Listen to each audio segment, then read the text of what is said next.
ஹல்லேலூயா. எத்தனை பேர் சந்தோஷமா இருக்கீங்க? ஹல்லேலூயா. ஆமென். சிங்க கெபியில நம்ம விழுந்தாலும் நம்மை தூக்க நமக்கு ஒருவர் உண்டு. ஹல்லேலூயா. அவர் நாமத்தை மையப்படுத்தும். கரத்துல கரங்களை கொடுத்து நம்ம ஆதித்தினுடைய வாக்குத்தத்தத்தை சொல்லுங்க. கர்த்தர் உங்களை அதிசயங்களை காண பண்ணுவார். கர்த்தர் உங்களை அதிசயங்களை காண பண்ணுவார். ஆமென். இந்த வருடத்தின் வாக்குத்தத்தத்தை இந்த பக்கம் திரும்பி சொல்லுங்க. கர்த்தர் உங்கள் மேல் கூறின நல்வார்த்தையை நிறைவேற செய்வார். ஹல்லேலூயா. எத்தனை பேர் விசுவாசிக்கிறீங்க? விசுவாசிக்கிறலாம் கரங்களை தட்டி சிங்க கெபியில் நான் விழுந்தேன், அவர் என்னோடு அமர்ந்திருந்தார் சொல்லி அவருடைய நாமத்தை மகிமைப்படுத்துவோம். ஹல்லேலூயா.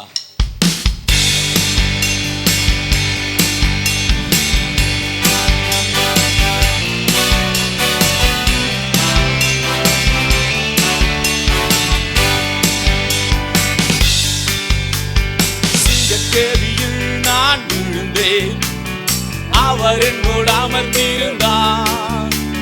சுட்டெரிக்கும் அக்கினியில் நடந்தேன், பனி துளியாய் என்னை நனைத்தார். சிங்கக்கெபியில் நான் விழுந்தேன், அவர் என்னோடு அமர்ந்திருந்தார். சுட்டெரிக்கும் அக்கினியில் நடந்தேன், பனி துளியாய் என்னை நனைத்தார். சிங்கக்கெபியோ சூளை நெருப்போ அவர் என்னை காத்திடுவார். விசுவாசத்தோடு சூளை நெருப்போ அவர் என்னை காத்திடுவார். அவரே அவரே என்னை காப்பவர், அவரே என்னை காண்பவர், அவரே என்னை காப்பவர், அவரே என்னை காண்பவர். சிங்கக்கெபியோ சூளை நெருப்போ அவர் என்னை காத்திடுவார். சிங்கக்கெபியோ சூளை நெருப்போ அவர் என்னை காத்திடுவார். எதிரிகள் என்னை சுற்றி வந்தாலும் தூதர் சேனைகள் கொண்டு என்னை காப்பாரே. எதிரிகள் என்னை சுற்றி வந்தாலும் தூதர் சேனைகள் கொண்டு என்னை காப்பாரே. ஆவியினால் யுத்தம் வெல்வேனே, சாத்தானை சமுத்திரம் விழுங்குமே. ஆவியினால் யுத்தம் வெல்வேனே, சாத்தானை சமுத்திரம் விழுங்குமே. அவரே என்னை காப்பவர், அவரே என்னை காண்பவர், அவரே என்னை காப்பவர், அவரே என்னை காண்பவர். சிங்கக்கெபியோ சூளை நெருப்போ அவர் என்னை காத்திடுவார். சிங்கக்கெபியோ சூளை நெருப்போ அவர் என்னை காத்திடுவார். ராஜ்யம் எனக்குள்ளே வந்ததா, சூழ்ச்சிகள் என்னை ஒன்றும் செய்யாது. ராஜ்யம் எனக்குள்ளே வந்ததா, சூழ்ச்சிகள் என்னை ஒன்றும் செய்யாது.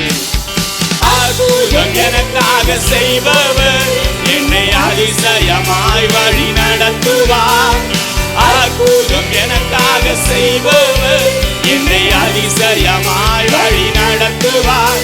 அவரே என்னை காப்பவர், அவரே என்னை காண்பவர், அவரே என்னை காப்பவர், அவரே என்னை காண்பவர். கரங்களை தட்டி சிங்கக்கெபியோ சூளை நெருப்போ அவர் என்னை காத்திடுவார்.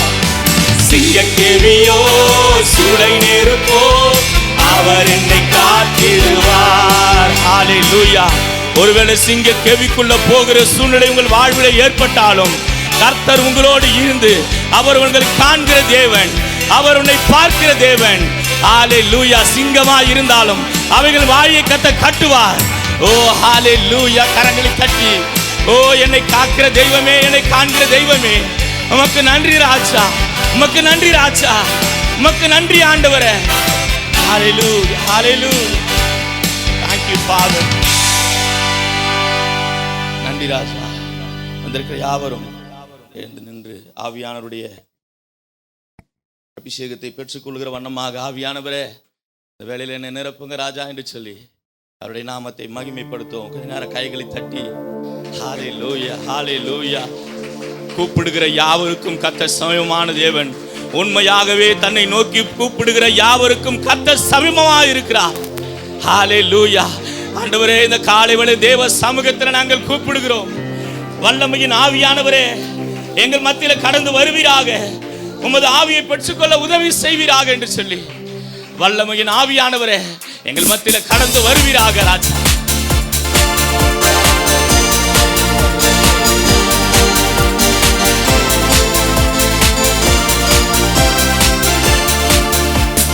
வல்லமை வல்லமை ஆவியே என்னை அனலாக்கிடும். வல்லமை வல்லமை ஆவியே என்னை அபிஷேகியும். வல்லமை வல்லமை ஆவியே என்னை அனலாக்கிடும். வல்லமை வல்லமை ஆவியே என்னை அபிஷேகியும். சாத்தானின் கோட்டையை முறியடிக்க வல்லமை தாருமே. சாத்தானின் கோட்டையை முறியடிக்க வல்லமை தாருமே. தேவனின் ராஜ்யம் எழும்பி கட்ட வல்லமை தாருமே. தேவனின் ராஜ்யம் எழும்பி கட்ட வல்லமை தாருமே. வல்லமை வல்லமை ஆவியே என்னை அனலாக்கிடும். வல்லமை வல்லமை ஆவியே என்னை அபிஷேகியும். என்னை அனலாக்கிடும்.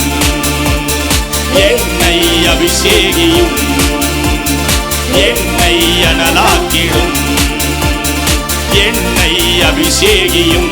அபிஷேகத்தின் ஆவியானவரே, அபிஷேகத்தினால நுகங்கள் முறிந்து விடும் என்று சொன்ன எங்கள் தகப்பனே, இந்த காலை வேளையில உம்மை துதிக்கிறோம். உம்மை அழைக்கிற ராஜா, உம்மை நோக்கி பார்த்த முகங்கள் வெட்கப்பட்டு போவதில்லை. இந்த நாளிலே உம்மை நோக்கி பார்க்கிறோம். நாங்கள் வெட்கப்படாதபடி இருக்க உதவி செய்யும். எங்களை நிரப்புவீராக, எங்களை நிரப்புவீராக, எங்களை நிரப்புவீராக ராஜா.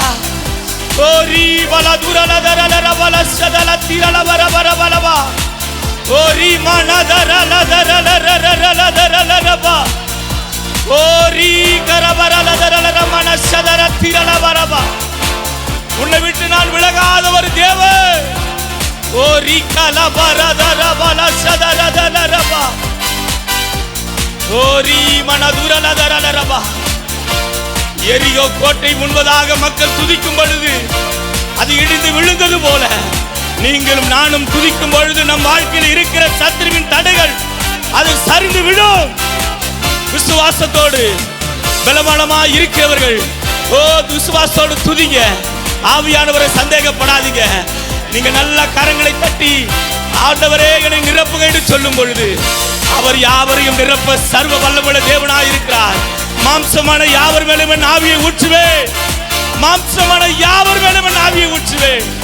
ஓ ரீவலதரலர மனசதல கரபா. ரீவரதுரலதரலரபா. ஓ நன்றி நன்றி நன்றி நன்றி நன்றி ஆண்டவரே. எகிப்து தேசத்திலே நீ புறப்பட்ட நாளிலே செய்த அதே அதிசயங்களை, அதே அற்புதங்களை உன் கரம் பிடித்த நாள் முதல் செய்து வருவேன் என்று கர்த்தர் வாக்கு கொடுத்திருக்கிறார். அற்புதங்களை செய்கிறீர்கள் ஆண்டவர். அதிசயங்களை செய்கிற தேவன். அவர் சொன்னதை செய்கிறவர். ஹல்லேலூயா. அவர் மனம் மாற மனுபுத்திரன் அல்ல. அவர் வாக்கு மாற மனிதன் அல்ல. அவர் சொன்னதை செய்யும் அளவும் அவர் வார்த்தை ஒன்றும் தரையில விழாது.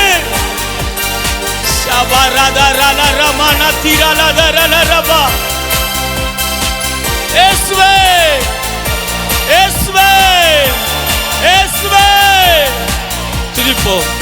அவரை துதிங்க. அவர் ராஜாதி ராஜா, அவர் கர்த்தாதி கர்த்தா, அவர் வானத்துக்கும் மேலாக தமது சிங்காசனத்தை போட்டிருக்கிறவர். பூமியின் எங்கும் அவருடைய 7 கண்கள் உலாவிக் கொண்டிருக்கிறது. நல்லோர் மேலும் தீயோர் மேலும் நீதியின் சூரியனை உதிக்க பண்ணுகிறவர். அவர் உன் தகப்பன், அவர் உன் தாய், அவர் உன் அக்கா, அவர் உன் அண்ணன். ஒரு அண்ணன் உனக்கு இருந்து செய்ய வேண்டியவை அவர் உனக்கு செய்வார். ஒரு தகப்பன் இருந்தவனுக்கு செய்ய வேண்டியதை அவர் உனக்கு செய்வார். ஒரு அக்கா இருந்தவனுக்கு செய்ய வேண்டியதை அவர் உனக்கு செய்வார். அவர் இரக்கமுள்ள தேவன், அவர் நீதி உள்ள தேவன். அவரை துதிப்போம், அவரை மகிமைப்படுத்துவோம், அவரை கொண்டாடுவோம். ஹalleluya. நன்றி நன்றி நன்றி நன்றி நன்றி இயேசுவே, உமக்கு ஸ்தோத்திரம். ஹalleluya. சபரதல ரமன கிரல. ஹalleluya ஹalleluya. நன்றி ஆவியானவரே. கரங்களை உயர்த்தி எங்க கூட நீங்க இருக்கிறீங்க ஆண்டவரே. எங்க கண்ணால உங்களை பார்க்க முடியல, ஆனா எங்க இருதயத்துல எங்களால உணர முடியுதப்பா. உமக்கு நன்றி ஆண்டவரே சொல்லி நான் திகைய மாட்டேன் ஆண்டவரே, நான் கலங்க மாட்டேன் ஆண்டவரே. என் கூட நீங்க இருக்கிறீங்கப்பா சொல்லி கரங்களை உயர்த்தி கலங்காதே மனமே என்று சொல்லி அவருடைய நாமத்தை மகிமைப்படுத்துவோம்.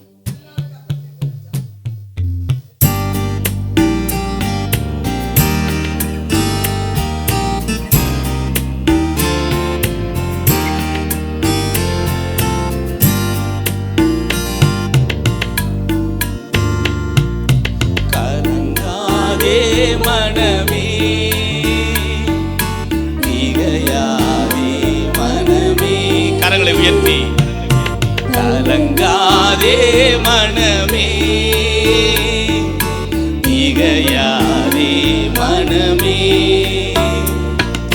கண்மலையாம் கிறிஸ்து காத்திடுவார் தினமே. கண்மலையாம் கிறிஸ்து காத்திடுவார் தினமே. கலங்காதே மனமே திகையாதே மனமே. கலங்காதே மனமே. ஆமென். மனமே கவலைப்படாதே, கவலைப்படாதே, கண்ணீர் சிந்தாதே. கவலைப்படாதே, கண்ணீர் சிந்தாதே.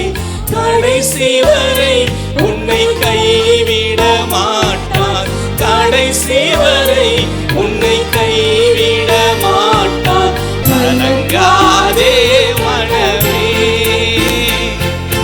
திகையாதே மனமே. கலங்காதே மனமே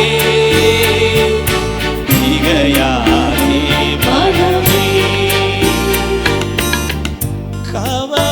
கவலைப்படாதே, கண்ணீர் சிந்தாதே.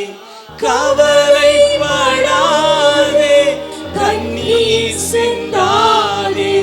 கடைசி வரை உன்னை கைவிட மாட்டார். கடைசி வரை உன்னை கைவிட மாட்டார். கலங்காதே மனமே திகையாதே மனமே. கரங்களை தட்டி நான் கலங்க வேண்டியதில்லை, என் கலக்கத்தை மாற்றுகிற கர்த்தர் என்னோடு கூட இருக்கும் பொழுது நான் கலங்குவதில்லை என்று சொல்லி உயர்த்துவோம்.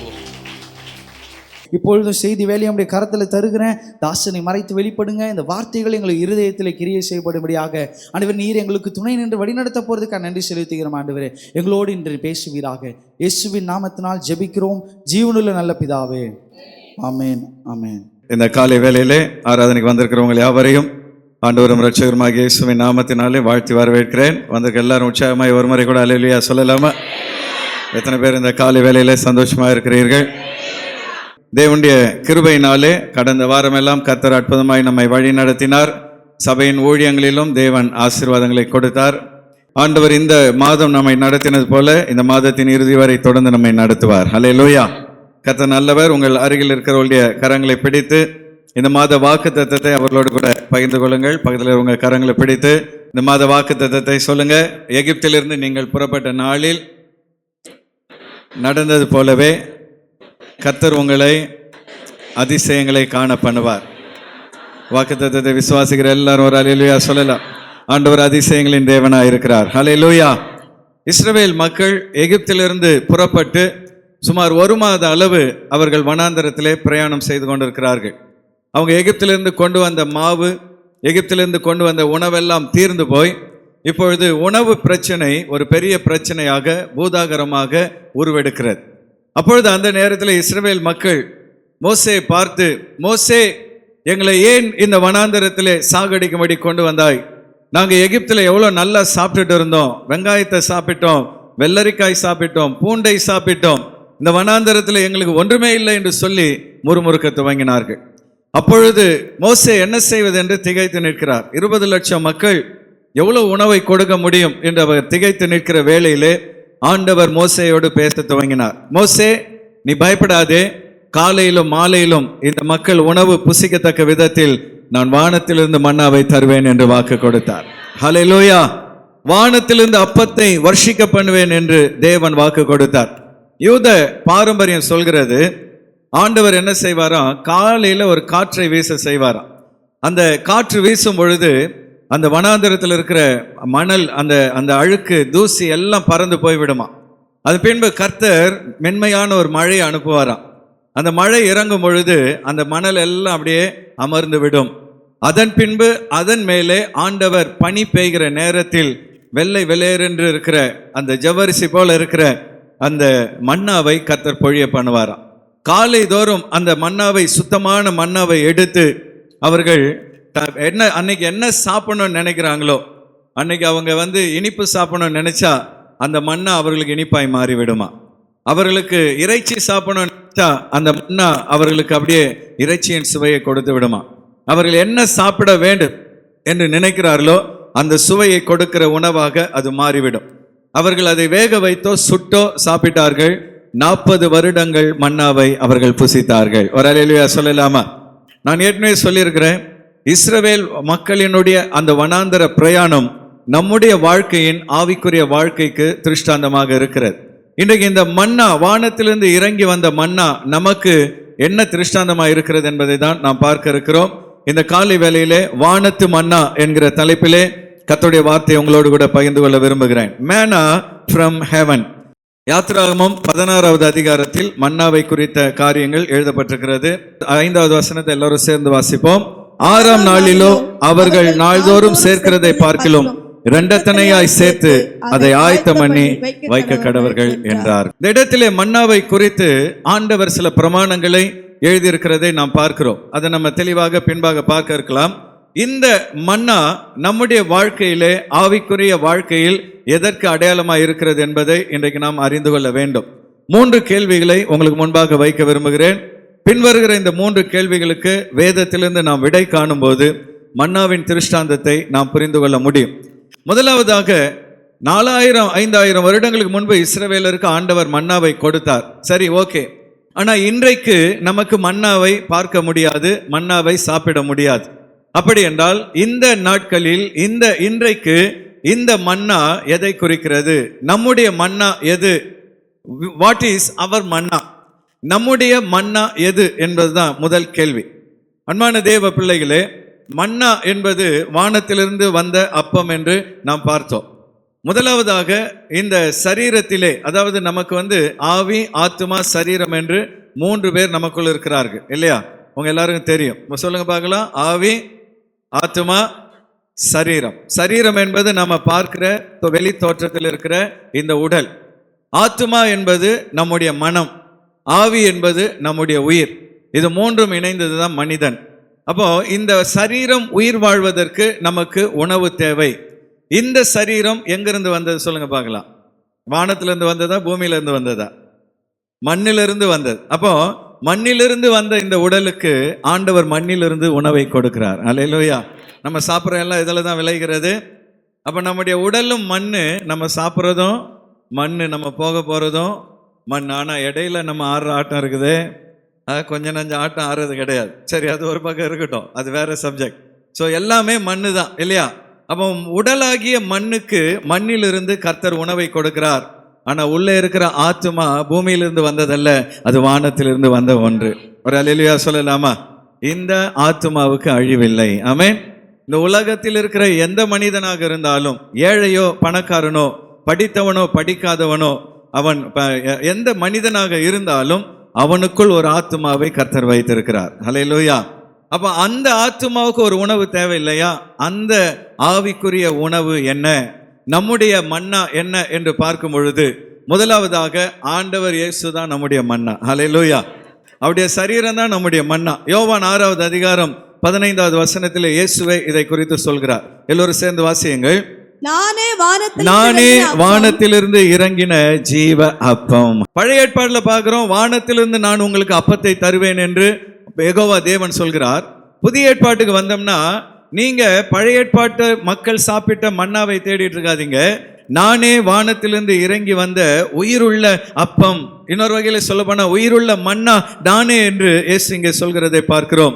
அடுத்து அவர் சொல்கிறார், இந்த அப்பத்தை புசிக்கிறவன், இயேசுவாகிய இந்த அப்பத்தை புசிக்கிறவன் என்றென்றைக்கும் பிழைப்பான்.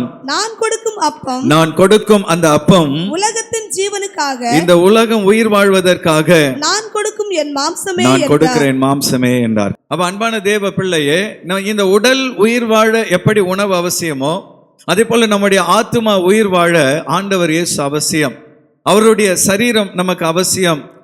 அவர்தான் நம்முடைய வாழ்க்கையிலே வானத்திலிருந்து இறங்கி வந்த மன்னாவாக அப்பமாக காணப்படுகிறார். அப்படி என்றால் ஒன்றை நம்ம புரிந்து கொள்ளணும். ஒரு நாளைக்கு நாம் குறைந்தது எத்தனை முறை உணவை தேடுகிறோம்? ஃப்ரிட்ஜை எத்தனை முறை திறக்கிறோம்? கணக்கே கிடையாது பாஸ்டர். போகும்போதும் வரும்போதும் ஃப்ரிட்ஜ் இருக்கிற வீட்டில் திறந்து உள்ளே இருக்கிறதெல்லாம் சாப்பிடுகிறவர்கள் உண்டு. சரி, குறைந்தபட்சம் ஒரு நாளைக்கு இந்தியாவில் எத்தனை முறை உணவு எடுக்கிறோம்? 3 முறை உணவு எடுக்கிறோம் நம்ம உடலுக்கு. அப்போ ஆத்துமாவுக்கு எத்தனை முறை ஆண்டவர் இயேசுவை தேட வேண்டும்? நாங்கள் தேடுறதே இல்லையென்று எப்படி முழிக்கிறீங்க நீங்கள்? நம்ம எப்பொழுதும் ஆண்டவர் இயேசுவை தேட வேண்டும். ஹல்லேலூயா. எப்பொழுதும் அவரோடு கூட நடக்க வேண்டும். எத்தனை பேர் ஆமென் என்று சொல்ல முடியும்? இயேசுவோடு கூட நடக்கிற, இயேசுவோடு கூட பழகுகிற, இயேசுவோடு கூட உறவாடுகிற ஒரு அனுபவம் தேவை. அப்படி என்றால் ஒவ்வொரு நாளும் ஒவ்வொரு நொடி பொழுதும் நமக்கு ஆண்டவர் இயேசு தேவை. அது மாத்திரமல்ல, கர்த்தருடைய பந்தியிலே நாம் அப்பத்தை புசிக்கும் பொழுதெல்லாம் ஆண்டவர் இயேசுவை நாம் அவருடைய ஜீவனை பெற்றுக்கொள்கிறோம் என்பதை நாம் அறிந்து கொள்ள வேண்டும். அப்பத்தை எடுக்கும் பொழுதெல்லாம் என் ஆத்துமாவிலே தேவன் ஒரு பலனை கொடுக்கிறார், ஒரு ஜீவனை கொடுக்கிறார் என்பதை நாம் அறிந்து கொள்ள வேண்டும். இரண்டாவதாக, இந்த அப்பம் எதற்கு அடையாளமாக இருக்கிறது அப்படின்னு பார்த்தீங்கன்னா, தேவனுடைய வசனத்திற்கு, அவருடைய வார்த்தைக்கு அடையாளமாக இருக்கிறது. உபாகமம் 8வது அதிகாரம் 3வது வசனத்தில் நாம் இதை பார்க்க முடியும். எல்லோரும் சேர்ந்து அந்த வசனத்தை வாசிக்கலாமா? அவர் உன்னை சிறுமைப்படுத்தி, உன்னை பசியினால் வருத்தி, மனுஷன் அப்பத்தினால் மாத்திரமல்ல, வாசிங்க, மனுஷன் அப்பத்தினால் மாத்திரமல்ல, கர்த்தருடைய வாயிலிருந்து புறப்படுகிற ஒவ்வொரு வார்த்தையினாலும் பிழைப்பான் என்பதை, கர்த்தருடைய வாயிலிருந்து புறப்படுகிற ஒவ்வொரு வார்த்தையினாலும் பிழைப்பான் என்பதை உனக்கு உணர்த்தும்படி நீயும் உன் பிதாக்களும் அறியாதிருந்த மன்னாவினால் கர்த்தர் உன்னை போஷித்தார். அப்ப இங்க ஆண்டவர் மோசே மூலமாக இஸ்ரவேல் மக்களோடு கூட பேசுகிறார். அவர் உன்னை சிறுமைப்படுத்தினார். அதாவது வனாந்தரத்தில் உணவு இல்லாமல், ஐயோ எங்களுக்கு சாப்பாடு இல்லையே என்று நீங்கள் கலங்குகிற விதத்தில் உங்களை சிறுமைப்படுத்தினார். உன்னை பசியினால் வருத்தினார். ஐயோ எங்களுக்கு உணவில்லையே என்று இஸ்ரவேல் மக்கள் கலங்கினார்கள். எதற்காக ஆண்டவர் இதை செய்தாரா? மனுஷன் இந்த பூமியிலிருந்து வருகிற உணவினால் மாத்திரமல்ல, கர்த்தருடைய வாயிலிருந்து வருகிற வார்த்தையினாலும் பிழைப்பான் என்பதை உணர்த்தும்படியாக. ஒரு அல்லேலூயா சொல்லலாமா? அதுவரைக்கும் அவங்க இந்த வனாந்தரத்தில் ஒண்ணுமே இல்லையே, சாப்பிட ஒன்றுமில்லையே என்று பூமியை பார்த்து கொண்டிருக்கிறார்கள். ஆண்டவர் சொல்றாரு, நீ ஏன் மண்ணை பார்த்துட்டு இருக்கிற, விண்ணை நோக்கி பார் என்று சொன்னார். ஹல்லேலூயா. காலையில எங்கிருந்து உணவு இறங்கி வருகிறது? அப்படியே வானத்திலிருந்து உணவு இறங்கி வருகிறது. அப்படியே பனி போல. வேதம் சொல்கிறது, சாதாரண உணவு இல்லையா, தூதர்கள் உண்ணுகிற உணவாக அது காணப்படுகிறது. ஒரு நாள் நீங்களும் நானும் பரலோகத்தில் போய் மன்னாவை சாப்பிட போகிறோம். எத்தனை பேர் சந்தோஷமா இருக்கிறீங்க? தூதர்களின் உணவை தேவன் மனிதனுக்கு கொடுத்தார். அந்த மனிதர்கள் பூமியிலிருந்து உணவை தேடினார்கள். கர்த்தரோ வானத்திலிருந்து அவர்களுக்கு உணவை கொண்டு வந்து கொடுத்தார். அது மாத்திரமல்ல, மனுஷன் அப்பத்தினால் மாத்திரமல்ல, கர்த்தருடைய வாயிலிருந்து புறப்படுகிற ஒவ்வொரு வார்த்தையினாலும் பிழைப்பான் என்பதை உனக்கு உணர்த்தும்படி கர்த்தர் இதை செய்தார் என்று சொல்லப்பட்டிருக்கிறது. இந்த காலை வேளையில் அன்பான தேவ பிள்ளைகளே, உலகம் இந்த மண்ணுக்குரிய உணவை தேடுகிற வேளையிலே நீங்களும் நானும் விண்ணுக்குரிய உணவை தேடுகிறவர்களாய் காணப்பட வேண்டும். ஒவ்வொரு நாள் காலையில் எழுந்தவுடனே ஆண்டவருடைய வானத்து மன்னாவை தேட வேண்டும். ஹல்லேலூயா. அப்ப முதலாவதாக மன்னா என்பது இயேசுவையும் அவருடைய சரீரத்தை குறிக்கிறது. இரண்டாவதாக மன்னா என்பது தேவனுடைய வாயிலிருந்து புறப்படுகிற வார்த்தை அல்லது வேதத்தில் எழுதப்பட்ட வசனத்தை குறிக்கிறது. மூன்றாவதாக மன்னா என்பது எதை குறிக்கிறது? தேவனுடைய சித்தத்தை விருப்பத்தை நிறைவேற்றுவதே நம்முடைய மன்னாவாக இருக்கிறது. ஹல்லேலூயா. யோவான் 4வது அதிகாரம் 34வது வசனத்திலே நாம் இதை பார்க்கிறோம். எல்லோரும் சேர்ந்து அந்த வசனத்தை வாசியுங்கள். இயேசு அவர்களை நோக்கி நான் என்னை அனுப்பினவருடைய சித்தத்தின்படி செய்து நான் என்னை அனுப்பின பிதாவாகிய தேவனுடைய சித்தத்தின்படி செய்து அவருடைய கிரியையை முடிப்பதே பிதா எனக்கு கொடுத்த வேலையை முடிப்பதே என்னுடைய போஜனமாய் இருக்கிறது, என்னுடைய உணவாக இருக்கிறது என்று சொன்னார். ஆண்டவர் இயேசு எவ்வளவு அழகா சொல்றார் பாருங்க. என்னை அனுப்பின என் பிதா, என்னுடைய பிதாவுடைய கிரியைனா வேலை, அவர் எனக்கு என்ன வேலையை கொடுத்தாரோ அந்த வேலையை செய்து முடிப்பதுதான் என்னுடைய உணவாக இருக்கிறது. ஹல்லேலூயா. அந்த அர்த்தம் என்னன்னா, இந்த உலகத்தில் நாம் ஒவ்வொருவரும் ஒரு வேலை செய்கிறோம். எல்லாருக்கும் ஒரே வேலை கிடையாது இல்லையா? எல்லாரும் ஒரே வேலை செய்கிறோமா? கிடையாது. இங்க இருக்கிற ஒவ்வொருவரும் ஒரு வேலை செய்கிறோம். இதுல அதிகமாய் உழைப்பவர்கள் இல்லத்தரசிகள் தான். சரியா? யாராவது கேட்டால் நான் சும்மா இருக்கிறேன்னு ஒரு நாளும் சொல்லாதீங்க. நீங்கள் செய்கிற வீட்டில் இருக்கிற ஒவ்வொரு வேலைக்கும் சம்பளம் கொடுத்தா இங்கே இருக்கிற எல்லாரை விட நீங்கள் தான் அதிகமாக சம்பளம் வாங்குவீங்க. புரியுதா? பாத்திரம் துளைக்க, வீட்டை பெருக்க, துணி துவைக்க, குழந்தைகளை பார்த்து கொள்ள, சமைக்க, ஒன்றுத்துக்கும் ஒரு ஆளை வச்சா ஒரு மாதம் 30,000 செலவாகும். நீங்கள் அவ்வளோ வேலையை செய்கிறீங்க. வீட்டில் சும்மா இருக்கிறேன்னு சொல்லாதீங்க. சில நேரம் உங்கள் வீட்டுக்கார் சொல்வார், உன்னை எதுக்கு தான் கட்டணும், வேலைக்கே போகாமல் சும்மா வீட்டில் உட்காந்துருக்கிறேன். நீங்கள் சொல்லுங்கள், ஒரு வாரம் நான் வேலைக்கு போகிறேன், ஒரு வாரம் நீ வீட்டு வேலையை கவனின்னு சொல்லுங்கள். அதோடு அவருக்கு வீட்டினுடைய நிலவரம் என்னன்னு தெரியும். சரி, அது ஒரு பக்கம் இருக்கட்டும். அப்போ இந்த உலகத்தில் நாம் பல வேலைகள் செய்தாலும் நீங்களும் நானும் இந்த பூமியில் செய்வதற்காக பிதா ஒரு வேலையை நமக்காக வைத்திருக்கிறார். அல்லேலூயா. அது என்னன்னா, அவருடைய நாமத்தை மகிமைப்படுத்த வேண்டும். நீங்கள் எந்த வேலையை செய்தாலும் யாருடைய நாமம் மகிமைப்பட வேண்டும்? தேவனுடைய நாமம் மகிமைப்பட வேண்டும். நீங்கள் பெருக்கிற வேலையை செய்தாலும் அதை தாழ்மையான ஒரு வேலையை செய்யாது நினைக்காதீங்க. என் தேவன் எனக்கு கொடுத்த இந்த வேலையை அவருடைய நாமத்தின் மகிமைக்காக நான் செய்கிறேன். துப்புரவு வேலை நம்ம நாட்டில் அது தரம் தாழ்ந்த வேலையாய் பார்க்கப்படுகிறது. ஆனால் அவர்கள் ஒரு நாள் இந்த ஊரை பெருக்காவிட்டால் ஊரே நாற்றம் எடுத்து போய்விடும். எந்த வேலையும் தரக்குறைவான வேலை கிடையாது. ஆண்டவர் உங்களுக்கு கொடுத்த வேலையை நீங்க உண்மையாய் செய்யணும். தேவ நாமத்தின் மகிமைக்காய் செய்ய வேண்டும். இயேசு இங்கே சொல்லுகிறார், பிதாவானவர் எனக்கு என்ன வேலை கொடுத்தாரோ அந்த வேலையை செய்து முடிப்பது தான், அவருடைய விருப்பத்தை நிறைவேற்றுவது தான் என்னுடைய உணவாக இருக்கிறது. அப்ப நல்லா கவனிங்க. இந்த பூமியில் நாம் சாப்பிடும் பொழுது எப்படி வயிறு நிரம்பி ஒரு திருப்தி உருவாகிறதோ, அதே போல் நம்முடைய ஆத்மாவில் ஒரு திருப்தி உருவாகணும்னா அப்பா நமக்கு கொடுத்த வேலையை நிறைவேற்ற வேண்டும். ஹல்லேலூயா. நீங்க ஆண்டவருடைய ஊழியத்தை செஞ்சு பாருங்க, ஒரு ஆத்மாவுக்கு சுவிசேஷத்தை அறிவிச்சு பாருங்க, உங்க ஆத்மாவில் மிகப்பெரிய சந்தோஷம் உருவாகும். ஒரு மனிதனுக்கு ஒரு சின்ன உதவி செஞ்சு பாருங்க, ஒரு ஏழைக்கு ஒரு சின்ன உதவி செஞ்சு பாருங்க, உங்க ஆத்மாவில் ஒரு திருப்தியை கர்த்தர் தருவார். ஒரு அலையிலே வரமாட்டேங்குது, எங்களுக்கு அதுக்கெல்லாம் நேரம் இல்லை பாஸ்டர் அப்படின்ட்டு உட்கார்ந்துருக்கிறீங்க. ஆண்டவருடைய ஊழியத்தை செய்யுங்க, மற்றவர்களுக்கு உதவி செய்யுங்கள். எதுவுமே செய்ய முடியல, படுத்த படுக்கையா இருக்கிறீங்களா, தேவனை நோக்கி ஜெபம் பண்ணுங்கள். ஆத்மாக்களுக்காக உங்க ஆத்மாவில தேவன் ஒரு பெரிய விடுதலை தருவார். அப்ப தேவ பிள்ளையே, சரீரத்துக்கு எப்படி உணவு தேவையோ அதே போல் நம்முடைய ஆத்மாவுக்கு உணவு தேவை. தேவனுடைய சித்தத்தை நிறைவேற்ற அவர் இந்த பூமியில் எதற்காக நம்மை அனுப்பினாரோ அந்த வேலையை செய்து முடிக்கும் பொழுது கர்த்தர் நமக்கு ஒரு திருப்தியை தருகிறார். பல நேரங்களில் தேவனுடைய விருப்பம் என்னவென்று அறிந்தாலும் அதை நிறைவேற்றாமல் நாம் மாம்சத்திலே ஓடிக்கொண்டிருக்கிறோம். ஏனென்றால் வேதம் சொல்கிறது, நம்முடைய மாம்சமும் ஆவியும் ஒன்றோடு ஒன்று போராடிட்டே இருக்குமா. ஆவி ஜெபிக்கணும்னு சொல்லும், மாம்சம் சொல்லும் எனக்கு உடம்பு ஒரு மாதிரி இருக்குதுன்னு சொல்லும். ஆவி வேதத்தை வாசிக்கணும்னு சொல்லும், மாம்சம் சொல்லும் எனக்கு தூக்கமா வருதுன்னு சொல்லும். அப்போ ஆவிக்கும் மாம்சத்துக்கும் என்ன நடக்கிறது? போராட்டம். நல்லா கவனிச்சு பாருங்க. நீங்க பைபிளை வாசித்தா கொட்டாவியா வரும். ஆனால் அதே நேரத்தில் டிவியில் சும்மா இந்திய தொலைக்காட்சிகளில் முதல் முறை வருகிற படத்தை பார்த்தா வாயில் கொசு போகிறது கூட தெரியாது. ஆண் என்ன பண்ணுறது, வெள்ளிக்கிழமை தான் சொன்னேன். திருடா எக்கா அப்படின்னா இந்தாடா சாவி வச்சுக்கடா என்னை விட்டுடுறா அப்படின்னு என்ன பண்ணுறது? இவங்க அவ்வளோ ரசித்து பார்ப்பாங்க. ஆனால் பைபிளை எடுத்தவொடனே என்ன ஆகுது? கொட்டாவி வருது, தூக்கம் வருது, உடம்பு ஒரு மாதிரி முறுக்குது, வெலன்னு ஆகுது. ஏன் தெரியுமா? இந்த ஆவியும் மாம்சமும் ஒன்னோடு ஒன்று என்ன பண்ணுகிறது? போராடுகிறது. அப்போ அந்த ஆவியிலே நாம் பலன் அடைந்து மாம்சத்தை மேற்கொள்ளணும்னா தேவனுடைய வார்த்தை நமக்கு அவசியமாக இருக்கிறது.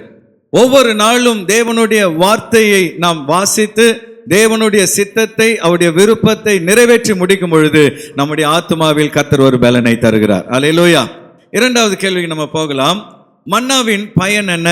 What is the usage of manna? மன்னாவினுடைய பயன் என்ன? இந்த பழைய ஏற்பாட்டிலே மன்னாவை ஆண்டவர் கொடுத்தார் அவருடைய வயிற்று பசியை நிரப்ப. ஆனால் புதிய ஏற்பாட்டில் மன்னாவாகிய ஆண்டவர் இயேசு நமக்கு என்ன ஆசீர்வாதங்களை தருகிறார்? முதலாவதாக இந்த மன்னாவை சாப்பிடுகிறவர்களுடைய ஆத்தும பசி தீர்க்கப்பட்டுவிடும். எப்படி வயிற்று பசி உணவை சாப்பிடும் பொழுது தீர்க்கப்படுகிறதோ அதை போல ஆத்துமாவின் பசி இயேசு கிறிஸ்துவினால் தீர்க்கப்படும்.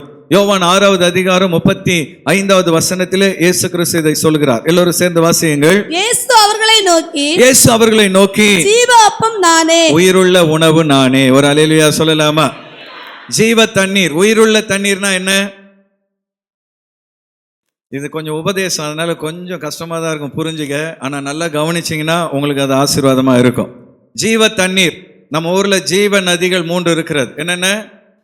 கங்கை, யமுனை, பிரம்மபுத்திரா. சரி, ஏன் அதை ஜீவ நதின்னு சொல்றோம்? ஜீவன்னா உயிர், உயிருள்ள நதின்னு ஏன் சொல்றோம்? அந்த தண்ணீர் வற்றவே வற்றாது. ஹல்லேலூயா. அதனால தான் அதுக்கு என்ன பெயரு? ஜீவ நதி. அதே போல ஜீவ தண்ணீர் அப்படின்னா என்ன அர்த்தம்? வற்றாத தண்ணீர் என்ற அர்த்தம். ஜீவ அப்பம், உயிருள்ள உணவுனா என்ன அர்த்தம்? இந்த உணவை சாப்பிட்டா நமக்கு பசியே எடுக்காதுன்னு அர்த்தம். ஒரு அல்லேலூயா சொல்லலாமா? நீங்க என்னதான் பிரியாணி சாப்பிட்டாலும் 3 மணி நேரம் கழிச்சு என்ன ஆகுது? பசிக்க ஆரம்பிக்குது. ஆனா உங்க ஆத்துமாவிலே இயேசு என்கிற உணவை நீங்கள் எடுத்துக்கொண்டால் ஆத்துமாவில் உங்களுக்கு ஒரு நாளும் பசி உண்டாகாது. ஹல்லேலூயா. அப்போ உன் ஆத்துமாவின் பசியை தீர்க்கிறவர் கர்த்தர். நிறைய பேருக்கு ஆத்துமா பசினா என்னன்னு தெரியாது. ஒன்றை நான் சொல்லுகிறேன். ஒரு பரிசுத்தவான் சொன்னாரு, there is a God shaped vacuum in every human heart. Unless and until God fulfills it, human soul will never find rest. ஒவ்வொரு மனிதனுடைய இதயத்திலும் தேவனால் உருவாக்கப்பட்ட ஒரு வெற்றிடம் இருக்கிறது. தேவனே அதை நிரப்பாத வரை மனிதனுடைய ஆத்துமாவில் இளைப்பாறுதல் இல்லை. ஹல்லேலூயா. அப்படின்னா என்ன அர்த்தம்? இந்த உலகத்தில் இருக்கிற எல்லா மனிதனுக்குள்ளேயும் ஒரு வெற்றிடம், ஒரு வெறுமை இருக்கிறது. அவனுடைய மனதில் ஒரு வெறுமை இருக்கிறது. அந்த வெறுமையை நிரப்புவதற்கு தான் பல காரியங்களை செய்கிறான். இன்னைக்கு மனிதன் ஏன் போதைப் பொருளை தேடி ஓடுகிறான்? ஏன் உலகத்தின் இன்பங்களையும் இச்சைகளையும் தேடி ஓடுகிறான்? அவன் ஆத்துமாவில் ஒரு வெறுமை. ஏன் மனிதர்களின் அன்புக்காக ஏங்கி கொண்டிருக்கிறீர்கள்? எங்க அப்பா அம்மா என்ன நேசிக்கல, அண்ணன் தம்பி நேசிக்கல, உறவுகள் நேசிக்கல, நண்பர்கள் நேசிக்கலன்னு சொல்லி ஏன் மனிதனுடைய அன்புக்காக ஓடிக்கொண்டிருக்கிறீர்கள்? உங்க இதயத்தில் ஒரு வெறுமை. அதை நிரப்புவதற்காக பல காரியங்களை செய்து பார்க்குறீங்க. சிலர் பணத்தை வச்சு அதை நிரப்ப பார்க்கிறார்கள். சில சகோதரிகள் நகை மேல நகை வாங்கி அந்த வெறுமையை நிரப்ப பார்க்கிறார்கள். ஒரு சிலர் பூமிக்குரிய மண்ணினால் அந்த வெறுமையை நிரப்ப பார்க்கிறார்கள். ஆனா ஒன்றை நீங்க புரிஞ்சு கொள்ளணும், இது கர்த்தர் உருவாக்கின ஒரு வெறுமை. ஹல்லேலூயா. அப்ப அது யாரால் நிரப்பப்பட முடியும்? யாரால் நிரப்பப்பட முடியும்? கர்த்தர் தான் அதை நிரப்ப முடியும். ஹல்லேலூயா. அப்ப ஒவ்வொரு மனிதனுக்குள்ளேயும் ஒரு வெறுமை அல்லது ஒரு தாகம், ஒரு பசி இருக்கிறது. அந்த ஆத்தும பசியை நிரப்பிக்கொள்ள அவன் எதையோ செய்கிறான். ஆனா இயேசு சொல்றாரு, என்கிட்ட நீ வந்தினா உன் ஆத்துமாவில் ஒரு நாளும் பசி இருக்கவே இருக்காது. ஒரு அல்லேலூயா சொல்லலாமா? நம்ம ஆத்துமாவை நிரப்புகிறவர் இயேசு கிறிஸ்து. ஆமென். சமீபத்தில் ஒரு புள்ளி விவரம், ஒரு ஸ்டாட்டிஸ்டிக் ஒன்று எடுக்கப்பட்டது வெளிநாட்டில். அப்போ அவங்க கண்டுபிடிச்ச ஒரு காரியம் என்னன்னா, பெந்தேகோஸ்தே சபைக்கு போகிறவர்களுக்கு மன அழுத்தம் குறைவு என்று கண்டுபிடித்தார்கள். எங்கேயும் டென்ஷன் பார்ட்டிங்க இருக்கிறீங்க, ஹைப்பர் டென்ஷன் உள்ளவங்கலாம் இருக்கிறீங்க, குறைவு. மற்றவங்களோட கம்பேர் பண்ணும்போது உள்ள இருக்கிறவங்க ரொம்ப ரொம்ப குறைவு. ஏன் அப்படின்னு பார்த்தா, இவங்க வந்து ஆராதனையில் மனம் விட்டு தேவனை துதிக்க துவங்கி விடுகிறார்கள். நல்லா கவனிங்க, மனம் விட்டு ஆண்டவரை ஆராதிக்கும் பொழுது ஆவியானவர் நமக்குள் இறங்கி வந்து விடுகிறார். ஆவியானவர் வந்த உடனே இங்க இருக்கிற வெறுமை எல்லாம் என்ன ஆயிடுது? நிறைஞ்சு போயிடுது. டென்ஷன் எல்லாம் வெளியே என்ன பண்ணிடுது? போயிடுது, கவலையெல்லாம் போய் விடுகிறது. அதுக்கப்புறம் தெம்பா வீட்டுக்கு போகிறோம். ஹல்லேலூயா. மறுபடியும் 6 நாளைக்குள்ள டென்ஷன் மறுபடியும் என்ன பண்ணுது, உள்ள வருது. ஞாயிற்றுக்கிழமை வரும், டென்ஷன் எல்லாம் வெளியே விட்டுட்டு ஆவியானவர் உள்ள எடுத்துட்டு போயிடும். அதனால தான் பெந்தேகோஸ்தே மக்கள் மத்தியிலே மனநோயாளிகள் குறைவு என்று கண்டுபிடித்திருக்கிறார்கள். வெளியில் பஞ்சமே கிடையாது இல்லை, எங்கே போனாலும் இன்னைக்கு டென்ஷன். கையை வெட்டிக்கிறான், பிளேடை போட்டு கழுத்தை வெட்டிக்கிறான். என்னன்னு கேட்டால் டென்ஷன்றான். அப்போ அந்த டென்ஷன் எல்லாம் இறங்கணும்னா இங்கே சர்ச்சுக்கு வந்தால் எல்லாம் சரியாகிவிடும். ஹல்லேலூயா. உங்கள் வீட்டில் அப்படி டென்ஷன் பார்ட்டிங்க யாராவது இருந்து அங்கங்கே ஓடிட்டு இருந்தால் நீ வாடா சர்ச்சுக்கு தூக்கிட்டு வந்துருங்க. ஆண்டவர் இயேசு அவனுக்குள் வந்தால் அவனுடைய ஆத்மாவின் பசி தீர்க்கப்பட்டு விடும். ஹல்லேலூயா. அது மாத்திரமல்ல, ஆண்டவர் இயேசுவாகிய இந்த மன்னாவை, அவருடைய வசனமாகிய வார்த்தையை நாம் புசித்தோம் என்றால் இயேசுவில் நிலைத்திருப்போம். யோவான் 6வது அதிகாரம் 56வது வசனத்தில் நம்ம பார்க்கிறோம். வாசியுங்கள். என் மாம்சத்தை புசித்து என் மாம்சத்தை புசித்து என் இரத்தத்தை பானம் பண்ணுகிறவன் என் இரத்தத்தை பானம் பண்ணுகிறவன் என்னிலே நிலைத்திருக்கிறான், என்னிலே நிலைத்திருக்கிறான், நானும் அவனிலே நிலைத்திருக்கிறேன். நானும் அவனிலே நிலைத்திருக்கிறேன். அப்போ இயேசுவின் மாம்சத்தை புசித்து இயேசுவின் இரத்தத்தை பானம் பண்ணுகிறவன் இயேசுவில் நிலைத்திருப்பான். அப்போ ஆண்டவர் இயேசுவின் மாம்சத்துக்கு எங்கே போகிறது? கடையில் போனால் ஆட்டுக்கறி தான் கிடைக்கும். இயேசுவின் மாம்சத்துக்கு எங்கே போகிறது? இயேசுவின் இரத்தத்தை எப்படி குடிப்பது? ஆரம்ப நாட்களில், ஆதி நாட்களிலே இந்த வசனத்தை வைத்து அந்த வெளியில் இருக்கிற மக்கள் என்ன நினச்சாங்களாம், இவங்க எல்லாம் நரமாம்சம் சாப்பிட்றாங்க, இயேசுன்ற யாரோ ஒருத்தருடைய மாம்சத்தை சாப்பிட்டு அவருடைய ரத்தத்தை வாரம் குடிக்கிறாங்க அப்படின்னு சொல்லி ஒரு புரளி கிளம்பினதான். அன்பான தேவ பிள்ளைகளே, இயேசுவின் மாம்சத்தை புசித்து இரத்தத்தை பானம் பண்ணுதல் என்பது கர்த்தருடைய பந்தியில் பங்கெடுப்பதை குறிக்கிறது. ஒரு அல்லேலூயா சொல்லலாமா? ரட்சிக்கப்பட்டு ஞானஸ்தானம் பெற்றவங்களா ஒரு அல்லேலூயா சொல்லுங்க பார்க்கலாம். நீங்க தான் பந்தியில் தவறாமல் பங்கெடுக்கிறீர்களா?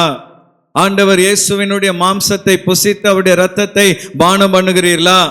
யார் பந்தியில் தவறாமல் பங்கெடுக்கிறார்களோ அவர்கள் இயேசுவில் நிலைத்திருப்பார்கள். ஒரு அல்லேலூயா சொல்லலாமா? நீங்க நல்லா கவனிச்சு பாருங்க.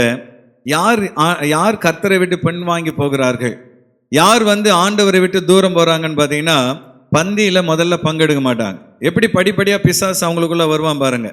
முதல்ல இவங்க சர்ச்சுக்கு வருவாங்க, பந்தியில் பங்கெடுக்க மாட்டார்கள், பந்தியில் பங்கெடுக்காமல் போயிடுவாங்க. ஏன் அப்படின்னு கேட்டால், எனக்குள்ள பல குறைகள் இருக்கிறது, நான் அதெல்லாம் சரி பண்ணிட்டு அப்புறம் பந்தியில் பங்கெடுப்பேன்னு சொல்லுவாங்க. ஆனால் ஒரு மனிதன் தன்னைத்தானே சரிப்படுத்தி கொள்ள முடியும் என்றால் அவனுக்கு தேவன் தேவையில்லை. ஆமென். அவனால் தன்னை சரிப்படுத்தி கொள்ள முடியலன்னா அவன் சபைக்கு வருகிறான். அவன் வசனத்தை கேட்டு ஆண்டவருக்கு தன்னை ஒப்பு கொடுத்து, அப்பா என்னை மாற்றுங்கன்னு சொல்லி தன்னை அர்ப்பணித்தால் எப்படிப்பட்ட மனிதனை மாற்ற இயேசு வல்லமுடையவராக இருக்கிறார். அப்ப பந்தியை புறக்கணிக்காதீங்க. குறை இருக்கிறது என்று சொல்லி பந்தியை புறக்கணிக்காதீங்க. இந்த உலகத்தில் குறை இல்லாதவர்கள் ஒருவரும் இல்லை. அல்லேலூயா. எல்லாருக்குள்ளேயும் ஏதாவது ஒரு குறை இருக்க தான் செய்கிறது. அதை திருத்தணுமே தவிர நான் பந்தியில பங்கெடுக்க மாட்டேன் என்று ஒரு நாள் சொல்லாதீங்க. பந்தியை தவிர்க்கும் பொழுது படிப்படியாக சபைக்கு வருவதை தவிர்க்கும்படி பிசாசு செய்து விடுவான். சபைக்கு வருவதை அவர்கள் தவிர்த்து விடுவார்கள் என்றால் அதுக்கப்புறம் என்ன சொல்லுவாங்க, நான் சர்ச்சைக்கு தான் வரல, ஆனால் அப்பா என் மனசுலேயே இருக்கிறாருன்னுவாங்க. நான் எப்பவுமே இயேசுவை நினைச்சிட்டே தான் இருக்கிறேன்னுவாங்க. ஆனால் நாள் அடைவில் என்ன நடக்கும்? பந்தியில் பங்கெடுக்க மாட்டாங்க, சபைக்கு வர மாட்டாங்க, இயேசுவை தான் நினைச்சிட்டே இருக்கிறேன்னு சொல்றவங்க நாள் அடைவில் அவரை மறந்து பின்வாங்கி போய் விடுவார்கள். இந்த காலை வேளையில் அன்பான தேவ பிள்ளைகளே, நீங்களும் நானும் ஆவிக்குரிய வாழ்க்கையில பின்வாங்கி போகாமல் இருக்க வேண்டும் என்றால் மன்னாவாகிய இயேசுவில் நிலைத்திருக்க வேண்டும். ஹல்லேலூயா. அது மாத்திரமல்ல, இயேசுவாகிய மன்னாவையும் அவருடைய வார்த்தையும் நாம் புசிக்கும் பொழுது நமக்கு கிடைக்கிற மூன்றாவது நன்மை என்னன்னு பார்த்தீங்கன்னா, உயிர்த்தெழுதலில் நீங்களும் நானும் ஒரு நாள் பங்கடைவோம். ஹல்லேலூயா. ஆண்டவர் இயேசுவின் உயிர்த்தெழுதலில் நீங்களும் நானும் பங்கடைவோம். யோவான் 6வது அதிகாரம் 54வது வசனத்தில் நாம் இதை பார்க்கிறோம். வாசிங்க பார்க்கலாம். என் மாம்சத்தை புசித்து என் மாம்சத்தை புசித்து என் இரத்தத்தை பானம் பண்ணுகிறவனுக்கு என் இரத்தத்தை பானம் பண்ணுகிறவனுக்கு நித்திய ஜீவன் உண்டு. நித்திய ஜீவன் உண்டு. நித்திய ஜீவனா என்ன அர்த்தம்? மரணமற்ற ஒரு வாழ்க்கை. இன்னைக்கு ஒரு கூட்டம் கிளம்பிடுச்சு, கிறிஸ்தவங்களுக்கு மரணமே கிடையாது அப்படின்னு ஒரு போதனை இப்போ வந்துட்டு இருக்குது. அப்ப நமக்கு சாவே கிடையாதா? நம்மளாம் மறிக்க மாட்டோமா? மரணம் இந்த உலகத்தில் பிறந்த ஒவ்வொரு மனிதனும் மரணத்தை டச் பண்ணிட்டு தான் போகணும். அது பில்கேட்ஸாக இருந்தாலும் சரி, இப்போ ஒரு பிச்சைக்காரனாக இருந்தாலும் சரி, அது மனிதன் ஆதாம் ஏவாள் செய்த பாவத்தினால் மனிதனுக்கு நியமிக்கப்பட்ட நியதி. மரணத்தை தள்ளி போடலாமே தவிர மரணத்தை ஒரு நாளும் தவிர்க்க முடியாது. அல்லேலூயா. நார்மலாக ஒரு மனிதனுடைய வாழ்நாள் எவ்வளோ நாட்கள்? 60லேருந்து 70 வருஷம். ஆனால் நல்லா நீங்கள் பூஸ்ட் எல்லாம் குடித்து கொஞ்சம் நல்லா சாப்பிட்டீங்கன்னா எத்தனை வருஷம் இருக்கலாம்? ஒரு 80 வருஷம் இருக்கலாம். இன்னும் கொஞ்சம் எக்ஸசைஸ்லாம் பண்ணி 90 வயசு தாத்தாலாம் வாக்கிங் போகிறத பார்த்துருப்பீங்க நீங்கள். கொஞ்சம் எக்ஸசைஸ்லாம் பண்ணால் எத்தனை வயசு வரைக்கும் வாழலாம்? ஒரு 100 வயசு. இன்னும் கூட கொஞ்சம் நல்லா மனசில் திடகாத்திரமாக இருந்து ஆரோக்கியமாக இருந்தீங்கன்னா 100, 110, 120 வரைக்கும் போகலாம். அதுக்கு மேலே தாக்கு பிடிக்க முடியுமா? அதுக்கு மேலே தாக்கு பிடிக்க முடியாது. அன்பான தேவ பிள்ளைய, மரணத்தை ஒரு நாள் டச் பண்ணணும். ஆனால் மரணத்துக்கு பின்பு ஒரு வாழ்க்கை இருக்குது பாருங்க, அந்த வாழ்க்கை தான் நித்திய ஜீவன் என்று வேதம் சொல்கிறது. அல்லேலூயா. அப்போ மரணத்துக்கு பின்பு 2 வகையான வாழ்க்கை இருக்கிறது. ஒன்று பரலோக வாழ்க்கை, இன்னொன்று நரக வாழ்க்கை. இன்றைக்கு நிறைய புதிய நூதன உபதேசங்கள் வந்துவிட்டது. ஒரு புஸ்தகம் ஒன்று எழுதிட்டு இருக்கிறேன், ஹைப்பர் கிரேஸின் ஆபத்துகள். அதில் அவங்க என்ன சொல்கிறாங்கன்னா, நீங்கள் என் நரகம் என்று ஒன்று கிடையாது, அன்பான கடவுள் நரகத்தை உண்டாக்க மாட்டார், நரகம் கிடையாது. அதனால நம்ம இந்த பூமியில நம்ம செய்த எல்லா பாவத்துக்கும் இயேசு சிலுவையில் தண்டனை அனுபவித்து விட்டார், நீ எப்படி வாழ்ந்தாலும் பரலோகம் போய் விடுவா என்று ஒரு நூதனமான ஒரு போதனை வந்து கொண்டு இருக்கிறது. அது ஒரு பக்கம் இருக்கட்டும். ஆனால் வெளிப்படுத்தின விசேஷத்திலே நரகத்தை குறித்து தெளிவாக கர்த்தர் எழுதியிருக்கிறார். ஆண்டவர் இயேசு அதை குறித்து பிரசங்கித்திருக்கிறார். அப்போ ஒரு மனிதன் இயேசுவோடு கூட வாழ்ந்து அவருடைய அப்பத்தை அவருடைய இரத்தத்தை பானம் பண்ணி அவருடைய மாம்சத்தை புசித்து அவருடைய வசனத்தின்படி வாழ்வான் என்றால் ஒரு நாள் கர்த்தர் அவனுக்கு மரணமில்லாத வாழ்க்கையை தருவார். ஹல்லேலூயா. அந்த வசனத்தை யோவான் 6:54 சொல்லப்பட்டிருக்கிறது, என் மாம்சத்தை புசித்து என் இரத்தத்தை பானம் பண்ணுகிறவனுக்கு நித்திய ஜீவன் உண்டு. ஹல்லேலூயா. அழிவில்லாத ஒரு வாழ்க்கை உண்டு. எப்பொழுது அந்த வாழ்க்கை துவங்கும்? நான் அவனை கடைசி நாளில் எழுப்புவேன். கடைசி நாள் என்பது என்ன? கடைசி நாள் என்பது ஆண்டவருடைய வருகை நாள். அல்லேலூயா. சரி, ஆண்டவருடைய வருகை இன்னும் எவ்வளவு நாட்கள் இருக்கிறது? தோ வருதுன்னு சொல்லி 2000 வருஷம் ஆயிடுச்சு பாஸ்டர், 2024 வருஷம் ஆயிடுச்சு, இனி வருகை இருக்குமா இல்லையா என்று அநேகர் சந்தேகப்படுகிறீர்கள். ஆண்டவருடைய வருகை மிக மிக நெருங்கி வந்திருக்கிறது. வேதத்தில் சொல்லப்பட்ட அத்தனை அடையாளங்களும் நிறைவேறி கொண்டிருக்கிறது. அந்த சப்ஜெக்டுக்குள்ள நம்ம இப்போ போக வேண்டாம். ஆண்டவருடைய வருகையில் என்ன நடக்கும்? வானத்தில் எக்காலம் தொனிக்கும். அந்த எக்காலம் தொனிக்கும் பொழுது மரித்த பரிசுத்தவான்கள் உயிரோடு கூட எழுந்தரிப்பார்கள். ஹல்லேலூயா. கிறிஸ்துவுக்குள் மரித்த பரிசுத்தவான்கள் உயிரோடு கூட எழுந்தரிப்பார்கள். அப்போ உயிரோடு இருக்கிற நமக்கு என்ன நடக்கும்? உயிரோடு இருக்கிற நமக்கு என்ன நடக்கும்? இங்க நம்ம உட்கார்ந்துக்கிட்டே இருக்கிறோம், வெக்கால சத்தம் கேட்ட உடனே அடுத்த நிமிடம் ஒரு நொடி பொழுதில் நம்முடைய சரீரம் மறுரூபமாகிவிடும். அல்லேலூயா. இந்த உடல் மறுரூபமாகி அப்படியே வானத்தில் என்ன பண்ணிடும்? மத்திய ஆகாயத்துக்கு போய்விடும். கொஞ்சம் பேர் மேலே போயிடுவாங்க, கொஞ்சம் பேர் என்ன பண்ணுவாங்க? கை தட்டிட்டு கண்ணை மூடிட்டு கை தட்டிட்டு கண்ணை திறந்து பார்த்தா பாஸ்டர் இருக்க மாட்டாரு, சர்ச்சில் பாதி பேர் இருக்க மாட்டாங்க, பாதி பேர் மட்டும் என்ன பண்ணிட்டு இருப்பாங்க? எங்கடா பாஸ்டரை காணும், மைக்கு கீழே கிடக்குது, எல்லாம் அப்படி இப்படியே கிடக்குது, பாஸ்டரை காணுமே என்ன பண்ணுவாங்க? திரும்பி பார்த்துட்டு இருப்பாங்க. என்ன நடக்கும்? கொஞ்சம் பேர் எடுத்துக்கொள்ளப்படுவார்கள், கொஞ்சம் பேர் கைவிடப்படுவார்கள். நீங்கள் எந்த கூட்டத்தில் இருப்பீர்கள்? பாஸ்டர், நாங்கள் எடுத்துக்கொள்ளப்படணும், அந்த கூட்டத்தில் தான் இருக்கணும், அதுக்காக தான் நாம் வாரம் வாரம் ஆண்டவர் ஆராதிக்கிறோம், அவருடைய வார்த்தையை கேட்கிறோம், பலப்படுகிறோம். ஹல்லேலூயா. அதனால்தான் இயேசு சொல்கிறார், என்னுடைய வார்த்தையிலும் என்னுடைய சரீரத்திலும் நிலைத்திருக்கிறவன் அவன் ஒரு நாள் கடைசி நாளில் உயிரோடு கூட எழும்புவான். அப்படி என்றால் கர்த்தருடைய பிள்ளைகளாகிய நாம் எப்பொழுதும் மன்னாவாகிய இயேசுவிலும் அவருடைய வார்த்தையிலும் நிலைத்திருக்க வேண்டும். ஹல்லேலூயா. ஆண்டவருடைய வார்த்தை நம்மை பலப்படுத்துகிறதா இருக்கிறது. எத்தனை பேர் இதை விசுவாசிக்கிறீங்க? ஒரு முறை ஒரு பெண் பயங்கரமான ஹைப்பர் டென்ஷன், அப்போ மனநல மருத்துவரிடத்தில் அவங்க ஆலோசனைக்காக வந்தார்கள். அப்போ டாக்டர் அவங்க பேசுறதை கேட்டுக்கிட்டே இருந்தார். 1 மணி நேரம் அந்த அம்மா மூச்சு விடாம மனசுல இருந்ததெல்லாம் கொட்டிடுச்சு. டாக்டர் அமைதியாக கேட்டுட்டு இருந்தார். சரிம்மா, முடிச்சிட்டிங்களா? முடிச்சிட்டேன் டாக்டர். என்னுடைய டென்ஷன் மாற எனக்கு அட்வைஸ் பண்ணுங்க, என்ன மருந்து சாப்பிடணும், எத்தனை லட்சம் செலவானாலும் பரவாயில்ல என்ன அந்த அம்மா கேட்டுச்சு. அப்போ டாக்டர் சொன்னாராம், உங்களுக்கு ஒரே ஒரு மருந்து சொல்கிறேன், செலவில்லாத மருந்துனோடனே. அப்படியா டாக்டர், என்ன பண்ணணும்? டெய்லி 1 மணி நேரம் பைபிள் வாசிமா அப்படின்னாரா. அந்த அம்மாவுக்கு கோபம் வந்துடுச்சான். ஏன் டாக்டர், நானே டென்ஷனில் வந்திருக்கிறேன், ஏதாவது மருந்து கொடுத்து என்னை தூங்க வைப்பீங்கன்னு பார்த்தா டெய்லி பைபிள் வாசிக்க சொல்கிறீங்களே அப்படின்னு அந்த அம்மா கோவப்பட்டுச்சான். இல்லைம்மா நீ டெய்லி 1 மணி நேரம் பைபிள் வாசிட்டு 1 மாதம் கழிச்சு வா அப்படின்னாரான். அதுக்கப்புறம் 1 மாதம் கழிச்சு அந்த அம்மா சிரிச்ச முகத்தோடு வந்துச்சான். வந்து சொல்லிச்சான், டாக்டர் நான் பிறந்ததுலேருந்து கிறிஸ்டியன், என் வீட்டில் பைபிள் ஆனால் அலமாரியில் தூங்கிட்டு இருக்கோம், அழகுக்காக வச்சுருந்தேன். ஆனால் நீங்கள் சொன்னீங்கன்னு வாசிக்க ஆரம்பித்தேன். ஒவ்வொரு நாளும் அதை படிக்க படிக்க என் மனசில் இருந்த டென்ஷன் எல்லாம் மாறி போய்விட்டது என்று சொன்னாராம். அது சரி டாக்டர், எனக்கு யார் யாருக்கும் என்னென்னவோ மருந்து தரீங்க, எனக்கு ஏன் டாக்டர் இந்த பைபிளை படிக்க சொன்னீங்க, எதற்காக இந்த மருந்தை எனக்கு சஜஸ்ட் பண்ணீங்க அப்படின்ன உடனே டாக்டர் சொன்னாராம், உன்னை மாதிரி பேஷண்ட் எத்தனை பேரை நான் பார்க்குறோமா, நான் பைபிள் வாசிக்கலைன்னா உன்னை மாதிரி நான் மாறி இருப்பேன். டெய்லி பைபிள் வாசித்து தான் நான் என்ன பண்ணுறேன், நான் இன்னைக்கு தெம்பா இருக்கிறேன், அதனால தான் உனக்கு அதை சொன்னேன் அப்படின்னாராம். இப்போ நம்ம கடைசி கேள்விக்கு வருவோம். மன்னாவை சேகரிப்பது எப்படி? ஹவு டு கலெக்ட் மேனா? மன்னாவை சேகரிப்பது எப்படி? இஸ்ரவேல் புத்திரர் மன்னாவை சேர்க்க ஆண்டவர் சில பிரமாணங்களை வைத்தார். அந்த பிரமாணங்கள் நமக்கு என்ன சொல்கிறது? ஒரு 3 வசனத்தை வாசி நம்ம முடிக்கலாம். முதலாவதாக யாத்திராமம் 16:18 எல்லோரும் சேர்ந்து வாசியுங்கள். பின்பு அதை ஓமரால் அளந்தார்கள். மிகுதியாய் சேர்த்தவனுக்கு மீதியானதும் இல்லை, கொஞ்சமாய் சேர்த்தவனுக்கு குறைவானதும் இல்லை. அவரவர் தாங்கள் புசிக்கும் அளவுக்கு தக்கதாக சேர்த்தார்கள். கைகளை வைத்து ஒரு அல்லேலூயா சொல்லலாமா? அவரவர் தாங்கள் புசிக்கும் அளவுக்கு தக்கதாக சேர்த்தார்கள். அப்படின்னா என்ன அர்த்தம்? யார் யாருக்கெல்லாம் வயிறு என்று ஒன்று இருந்ததோ, யார் யாருக்கெல்லாம் பசி என்று ஒன்று இருந்ததோ, அவர்கள் எல்லாரும் மன்னாவை சேகரித்தார்கள். அல்லேலூயா. காலையில் எழுந்த உடனே இஸ்ரவேல் மக்களுடைய முதல் வேலை என்ன வேலையா இருந்திருக்கும்? மன்னாவை சேகரிக்கணும். ஏனென்றால் அந்த மன்னாவுடைய விசேஷம் என்னன்னா, வெயில் ஏற ஏற அது உருகி போய்விடும். வெயில் ஏற ஏற என்ன பண்ணிடும்? உருகி போயிடும். அதிகாலையில ஆண்டவர் அந்த பனி விழுகிற நேரத்தில் பனியோடு சேர்த்து வானத்திலிருந்து அந்த மன்னாவை பொழிவார். ஜவ்வரிசி மாதிரி இருக்குமா, நல்ல மழை மழைன்ட்டு பல இருக்குமா, அப்படியே பார்ப்பதற்கு மிக அழகாக இருக்குமா.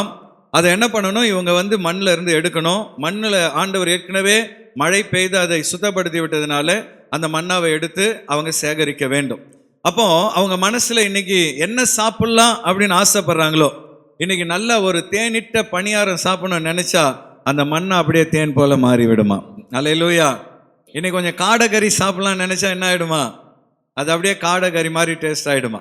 ஸோ அதை வேக வச்சு சாப்பிடலாம், சுட்டும் சாப்பிடலாம், அவங்களுக்கு தேவையான விதத்தில் அதை சாப்பிட வேண்டும். ஆனால் வெயில் ஏறுவதற்கு முன்பு அது உருகி போய்விடும் என்பதனால் காலையில் அதை சேகரிக்கணும். ஆகவே அவரவர் தேவைக்கு தக்க விதத்தில் அவரவர்கள் சேகரிக்க துவங்கினார்கள். அப்படி என்றால் யார் யாருக்கெல்லாம் பசி எடுத்ததோ அவங்கெல்லாம் போய் மன்னாவை சேகரித்தது போல இன்றைக்கு ஒவ்வொரு நாளும் குடும்பத்தில் யாரோ ஒருவர் வேதத்தை வாசிப்பதல்ல, ஒவ்வொருவரும் வேதத்தை வாசிக்க வேண்டும். ஒரு அல்லேலூயா சொல்லலாமா? டெய்லி எல்லாரும் என்ன பண்ண வேண்டும்? மன்னாவாகிய வேதத்தை வாசிக்க வேண்டும். எப்படி அவங்க மன்னாவை மண்ணிலிருந்து பொறுக்கினார்களோ அதேபோல் வேதத்தில் ஆயிரக்கணக்கான வசனங்கள் இருக்கிறது. உங்களுக்கான சில மன்னாவை கர்த்தரதில் வைத்திருக்கிறார். அல்லேலூயா. எனக்கு சில வசனம் பேசும், உங்களுக்கு சில வசனம் பேசும். எனக்கு ஆண்டவர் பேசுகிற வார்த்தைகள் வேறு விதத்தில் இருக்கும், உங்களுக்கு ஆண்டவர் பேசுகிற வார்த்தைகள் வேறு விதமாக இருக்கும். அப்படி என்றால் ஒவ்வொருவரும் அந்த எப்படி மன்னாவை சேகரித்தார்களோ அதே போல நாம் ஒவ்வொருவரும் வேதத்தை வாசிக்க வேண்டும். காலையில் எழுந்தவுடன் வேதத்தை வாசிக்கிற பழக்கத்தை ஏற்படுத்தி கொள்ள வேண்டும். இந்த வருடம் நமக்கு வசனத்தின் வருடம். அல்லேலூயா. அப்ப காலையில் எழுந்தவுடனே முதல்ல என்ன செய்ய வேண்டும்? ஒவ்வொருவரும் கையில வேதத்தை எடுக்க வேண்டும். இரண்டாவது பிரமாணம் என்னன்னு பார்த்தீங்கன்னா, யார் யாருக்கு எவ்வளவு தேவையோ அவ்வளவு சேகரிக்க வேண்டும். யாத்திராகமம் 16:16 சொல்லப்பட்டிருக்கிறது. வாசிங்க பார்க்கலாம். கர்த்தர் கட்டளையிடுகிறது என்னவென்றால், கர்த்தர் கட்டளையிடுகிறது என்னவென்றால் அவரவர் புசிக்கும் அளவுக்கு தக்கதாக, அவரவர் புசிக்கும் அளவுக்கு தக்கதாக அதில் எடுத்து சேர்க்க கடவீர்கள். அதில் எடுத்து சேர்க்க கடவீர்கள். போதும். அவரவர் புசிக்கும் அளவுக்கு தக்கதாக அதில் எடுத்து சேர்த்து கொள்ள கடவீர்கள். அப்படி என்றால் ஒரு குழந்தை எவ்வளவு உணவு சாப்பிடும்? ஒரு இட்லி எடுத்துக்கிடுங்களேன். ஒரு வயசு குழந்தை எவ்வளவு இட்லி சாப்பிடும்? சொல்லுங்க. குழந்தை வளர்த்தவங்களாம் சொல்லுங்க, எவ்வளவு இட்லி சாப்பிடும்? எவ்வளோமா? ஒரு அரை இட்லி சாப்பிடும். சரி. அதே நேரத்தில் 13 வயசு வாலிப பையன் எவ்வளோ இட்லி சாப்பிடுவான்? 16. இட்லி டேஸ்டாக இருந்தால் என்ன பண்ணுவாங்க நம்ம பசங்க? குடுமா இன்னும் குடுமான்னு சொல்லி சாப்பிட்டுட்டே இருப்பாங்க. அதே ஒரு 40-50 வயசு ஆயிடுச்சுன்னா என்ன ஆகும்? கொஞ்சம் இட்லி குறைஞ்சிடும். இப்போ நான்லாம் 3 இட்லி, ஹோட்டலுக்கு போனால் 2 இட்லி ஒரு வடை, அவ்வளோதான். வயதாக ஆக என்ன ஆகுது? உணவு குறைந்து கொண்டு வருகிறது. இதே நான் 13 வயசுல 12 இட்லி சாப்பிட்டேன் ஒரு காலத்தில். எங்கள் அம்மா சுட்டு வச்சுக்கிட்டே இருப்பாங்க, அடித்து சாப்பிட்டுட்டே இருப்போம். அப்போது ஒவ்வொருவருடைய வயதுக்கு ஏற்ற விதத்தில், ஒவ்வொருவருடைய பசிக்கு ஏற்ற விதத்தில் உணவு மாறுவது போல ஆவிக்குரிய வாழ்க்கையில் புதிதாய் ஆண்டவருக்குள் வருகிறவர்கள் ஒரு நாளைக்கு ஒரு அதிகாரமாவது வாசிக்க வேண்டும். அல்லேலூயா. ஆவிக்குரிய வாழ்க்கையில் ஓரளவு ஞானஸ்தானம் எடுத்து ஒரு வருஷம் தாண்டிடுச்சுன்னா குறைந்தது 3 அதிகாரத்தை வாசிக்க வேண்டும். ஒரு 3 அதிகாரத்தையாவது நீங்கள் வாசித்தீங்கன்னா ஒரு வருஷத்துக்குள் அதை வாசித்து முடித்து விடலாம். கடைசியாக ஒன்று சொல்லி நான் முடிச்சிடுறேன். 3வது பிரமாணம் என்னன்னு பார்த்தீங்கன்னா, மன்னாவை எப்பொழுது சேகரிக்கணுமா? விடியற்காலத்தில் சேகரிக்க வேண்டும். யாத்ராகமம் 16:12 அதை குறித்து நம்ம பார்க்கிறோம். வாசிங்க பார்க்கலாம். இஸ்ரவேல் புத்திரரின் முறுமுறுப்புகளை கேட்டிருக்கிறேன்.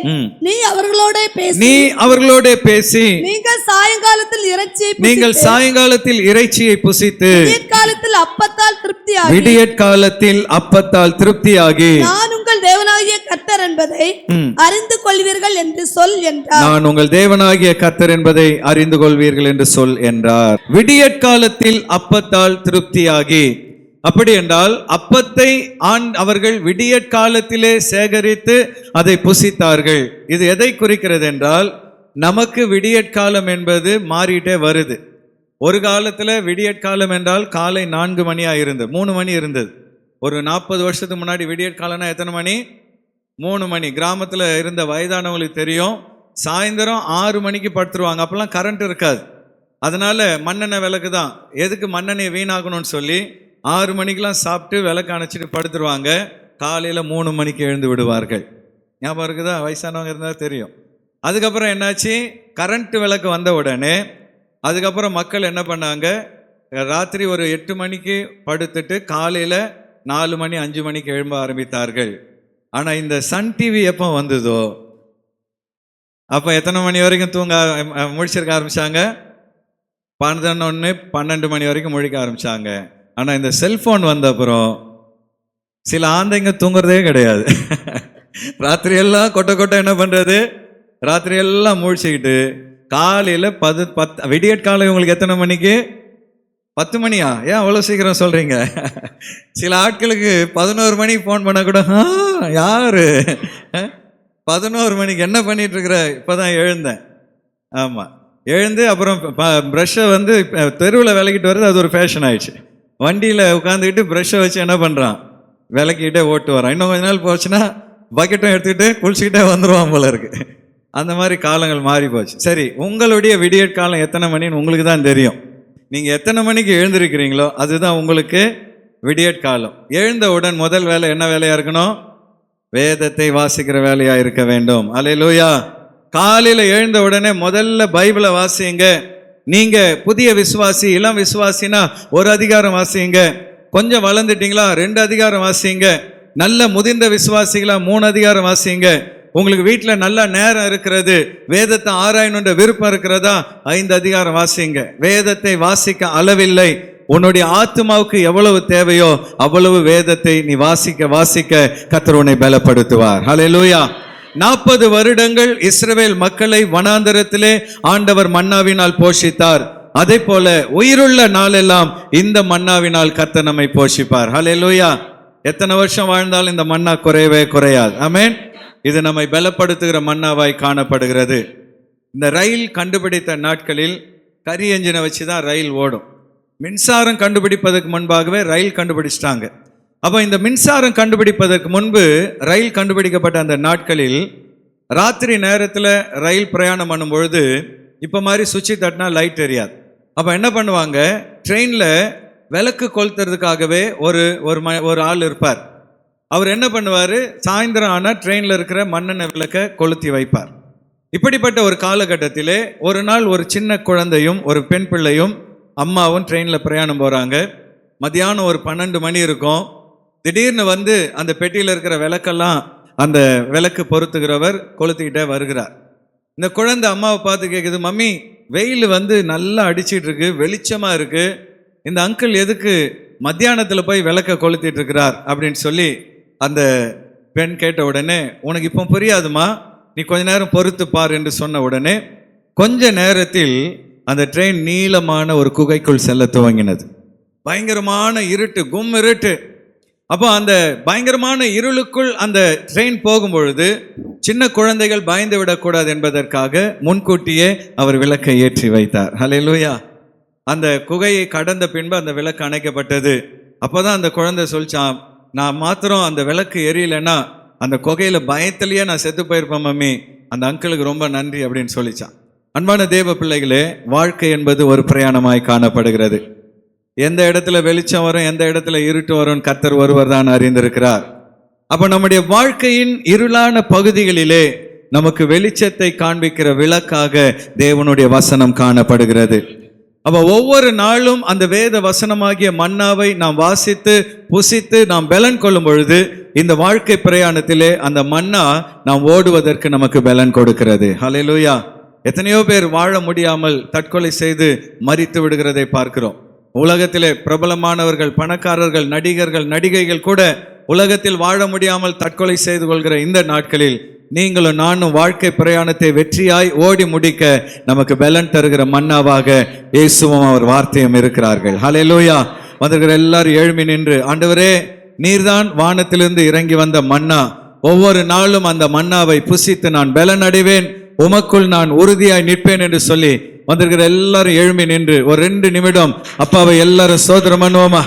நல்லா துதிங்க உள்ளத்தின் ஆழத்திலிருந்து. இயேசுவே உமக்கு ஸ்தோத்திரம். ஹல்லேலூயா, ஹல்லேலூயா. அன்பான தேவ பிள்ளைகளே, இஸ்ரவேல் மக்கள் இந்த மன்னாவை சேகரித்தது போல் நாமும் சேகரிக்க வேண்டும். வீட்டில் இருக்கிற யாரோ ஒருத்தர் 2 பேர் வேதத்தை வாசிப்பதல்ல, யாரோ ஒருத்தர் 2 பேர் பந்தியில் பங்கெடுப்பதல்ல, எல்லாரும் அவரவர்கள் வேதத்தை வாசித்து அவரவர்கள் ஆலயத்தில் வந்து ஆண்டவருடைய வார்த்தையை கேட்டு பலன் அடைய வேண்டும். வந்து எல்லாரும் வலது கரத்தை உயர்த்தி, ஆண்டவரே இதுவரை வேதத்தை நான் வாசிக்காதிருந்தால் இன்னைக்கு உங்களுடைய வேதத்தை வாசிக்க நீ ஒப்பு கொடுக்கிறேன் அப்பா. சில நேரத்தில் ஒய்ஃப் வாசிக்கிறாங்க, பிள்ளைங்க வாசிக்கிறாங்க, எனக்கு நேரம் இல்லை என்று சாக்கு போக்கு சொல்லி விடுகிறீர்கள். ஆனா ஆண்டவர் சொல்றாரு, வயிறு என்று யாருக்கெல்லாம் ஒன்று இருக்கிறதோ, பசி என்று யாருக்கெல்லாம் ஒன்று இருக்கிறதோ, அவங்க எல்லாரும் எப்படி மன்னாவை சேகரித்தார்களோ அதே போல் ஆத்துமாவை உடைய நாம் ஒவ்வொரு நாளும் வேதத்தை வாசிக்க வேண்டும். ஹல்லேலூயா. அது மாத்திரமல்ல, விடியற்காலத்தில் அந்த மன்னா சேகரிக்கப்பட்டது. விடியற்காலம் என்பது காலையில் நாம் கண் விழிக்கிற நேரம். அன்பான சகோதரனை சகோதரியே, காலையில் நீ எத்தனை மணிக்கு கண் விழிக்கிறாய் என்பது உனக்கு தான் தெரியும். ஆனால் நீ லேட்டா எழுந்து வேதத்தை வாசிக்க நேரம் இல்லாம, ஜெபம் பண்ண நேரம் இல்லாம ஓடிக்கொண்டிருப்பாய் என்றால், இன்னைக்கு ஆவியானவர் சொல்றாரு, ராத்திரி கொஞ்சம் சீக்கிரம் படு. காலையில 1 மணி நேரம் முன்னாடி எழுந்திருக்கணும்னா ராத்திரி 1 மணி நேரம் சீக்கிரம் படுங்க. சீக்கிரம் படுத்து காலையில சீக்கிரம் எழுந்து வேதத்தை வாசிக்க தீர்மானம் எடுங்கள். எத்தனை பேர் இந்த நாள்ல காலையில் எழுந்தவுடன் முதல் வேலை வேதத்தை வாசிப்பேன் என்பவர்கள் கைகளை உயர்த்தி அப்பாவிடத்தில் அதை சொல்லுங்க. ஆண்டவரே, காலையில எழுந்த உடனே இந்த வேதத்தை நான் வாசித்து மன்னாவை வாசித்து நான் பலன் கொள்வேன். ஆண்டவரே, ஒவ்வொரு நாளும் என் வாழ்க்கையில் எந்த குகைக்குள் நான் செல்லுவேன், எந்த இருளுக்குள் செல்வேன் என்று எனக்கு தெரியாதப்பா. ஆனால் உம்முடைய வசனம் என்னை வழி நடத்துகிற விளக்காய் இருப்பதற்காக நன்றி செலுத்துகிறேன். ஆண்டவரே, ஒவ்வொரு நாளும் அந்த வேத வசனத்தின் வெளிச்சத்திலே நடக்க, அந்த மன்னாவினால் பலன் அடைய, ஓட வேண்டிய ஓட்டத்தை தொடர்ந்து ஓட எனக்கு பலன் தருவீராக. நன்றி நன்றி நன்றி செலுத்துகிறோம் அப்பா. ஆண்டவருக்கு நம்மை ஒப்பு கொடுப்போம். இந்த நாள் முதல் வேதத்தை வாசிக்க இடையில விட்டுருந்தீங்கன்னா மறுபடியும் வேதத்தை வாசிக்க ஆரம்பிங்க. காலையில எழுந்து வாசிங்க. ஒவ்வொரு நாளும் உங்கள் ஆத்துமாவுக்கு தேவையான அளவு வாசிங்க. உங்களுடைய ஆவிக்குரிய பிரயாணம் தடையில்லாமல் நடக்க கர்த்தர் உங்களுக்கு உதவி செய்வார். இன்றைக்கு நம்முடைய தேவ சமூகத்திலே கண்களை மூடி நம்ம அர்ப்பணித்து நாம் ஜெபிப்போம். ஸ்தோத்தரிக்கிற ஆண்டவரே, அப்பா நன்றி செலுத்திக்கிற அந்த நாள் எங்களோடு பேசி நம்முடைய வார்த்தைக்காக நன்றி தகப்பனே ராஜா. ஆண்டவரே, இந்த நாளில் கூட தகப்பனே ராஜா, ஆண்டவரே வானத்திலிருந்து இறங்கின எங்களுடைய ஜீவ அப்பமாகி இயேசு கிறிஸ்துவின் சரீரத்தில் ஆண்டவரே அந்த மன்னாவை புசிக்கத்தக்கதாக தேவன் எங்களுக்கு கிருபை பாராட்டும் நாங்கள் ஜெபிக்கிறோம் அப்பா. ஆண்டவரே, அந்த மன்னா மூலமாக தகப்பனே நாங்கள் ஜீவனை பெற்றுக்கொள்ள தெய்வீக பலத்தை அடையக்கூடிய கிருபை தரும் நாங்கள் ஜெபிக்கிறோம் ஆண்டவரே. அது மாத்திரமல்ல தகப்பனே, உம்முடைய ஆண்டவரே அப்பா பந்தியிலே ஆண்டவரே நாங்கள் பங்கெடுக்கிறது மூலமாக தெய்வீக பலன் எங்களை ஆளுகை செய்யட்டும் ஆண்டவரே. ஆண்டவரே அது மாத்திரமல்ல, உம்முடைய உயிர்த்தெழுதல், உம்முடைய வருகையில் ஆண்டவரே அப்பா நாங்கள் ஆண்டவரே அப்பா உம்முடைய ஆண்டவரே வருகையை காணவும் ஆண்டவரை தரிசிக்க இந்த அனுக்கிரகம் பாராட்டும் நாங்கள் செபிக்கிறோம். அது மாத்திரமல்ல தகப்பனே அப்பா ஆண்டவரே அதிகாலையில் எழுந்து உம்மை தேடவும் ஆண்டவரே வேதத்தை வாசித்து அதனுடைய மகத்துவங்களை அறிந்து கொள்ள எங்களுடைய ஆவிக்குரிய ஜீவியத்தில் ஆண்டவரே அப்பா வளர்ச்சியடைய கிருபை தாங்க ராஜா. எங்கள் ஆத்தும பசியை தீர்க்கத்தக்கதாக என் தேவனின் அனுக்கிரகம் பாராட்டுங்க. வேதத்தை தியானிக்கிறது மாத்திரமல்ல ஆண்டவரே ஆராய்ந்து அதில் இருக்கிற ஆவிக்குரிய அர்த்தங்களை அறிந்து கொள்ளக்கூடிய கிருபையை என் தேவன் எங்களுக்கு கிருபை பாராட்டும் நாங்கள் செபிக்கிறோம் அப்பா. உம்மிலே நிலைத்திருக்க உம்முடைய தேவ சித்தத்தை நிறைவேற்றக்கூடிய கிருபையை தேவன் எங்களுக்கு தரும்படியா நாங்கள் செபிக்கிறோம் அப்பா. உம்முடைய கரத்தில் எங்களை ஒப்பு கொடுக்கிற நீரே பெரிய காரியங்களை செய்யுங்க. இயேசுவின் நாமத்தில் செபிக்கிறோம் நல்ல பிதாவே. ஆமென் ஆமென்.